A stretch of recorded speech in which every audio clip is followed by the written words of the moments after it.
से कर्ज़े में गिरवी रखियल शइ इस्तेमाल करण सही आहे या न। मसलन को माण्हू कर्ज़ वठी ज़मीन गिरवी रखी वञे त हाणे कर्ज़ ॾियण वारो उन ज़मीन में पोख करे सघे थो। इन सवाल के चङी तरह समझो। बाज़ मरतबा माण्हू कंहिंखों कर्ज़ वठंदो आहे त कर्ज़ जी अदायगी जी ज़मानत जे लाइ का शइ रखी वेंदो आहे। 6 महीननि जे लाइ कर्ज़ आहे, साल जे लाइ कर्ज़ आहे, त हाणे ज़मानत में छा ॾींदे त उहो या त ज़मीन ॾींदो आहे या मोटरसाइकिल ॾींदो आहे या सोन रखंदो आहे। त सवाल करण वारे जो सवाल इहो आहे त जेकी शइ उहो गिरवी रखाए वियो आहे, ज़मानत में रखाए वियो आहे, त हाणे कर्ज़ ॾींदड़ शख़्स उहा शइ पंहिंजे इस्तेमाल में आणे सघे थो या न। शरीयत जो उसूल इहो आहे त इहा गिरवी शइ कर्ज़ वठण वारे जी अमानत आहे। छा आहे? अमानत आहे। वधे तॾहिं बि समूरी उन जी आहे।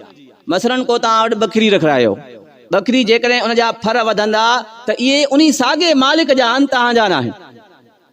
जेकी शइ ज़मानत में वठबी आहे उनजो मक़सदु छा हूंदो आहे त मां तोखे कर्ज़ में ₹1 रुपयो ॾिनो, तूं मूं वटि ज़मीन रखाए वएं या तूं सोन रखाए वएं, वक़्त ते जेकॾहिं तूं मूंखे कर्ज़ अदा न कंदे त मां पंहिंजो कर्ज़ इन शइ मंझां वसूल करे बक़ाया तोखे मोटाए ॾींदुसि।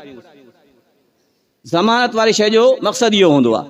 हाणे इहा ज़मानत वारी शइ जेकॾहिं हे पंहिंजे इस्तेमाल में आणींदो, इन में पोख कंदो, त शरीयत जे उसूल मुताबिक़ इहा पोख इन जे लाइ सूद आहे।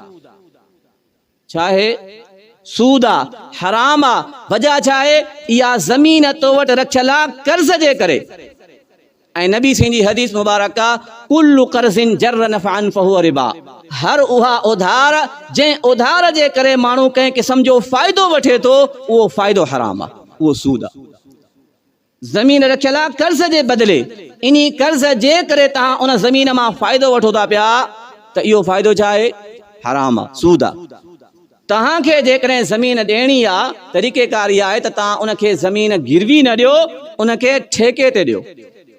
साल जो ठेको, जेतिरी रक़म ठेके जी थींदी उहा रक़म तव्हां कर्ज़ में ॾींदा वञो। आहिस्ते आहिस्ते कर्ज़ बि लहंदो वेंदो ऐं तव्हांजी ज़मीन उन वटि ज़मानत में बि हूंदी।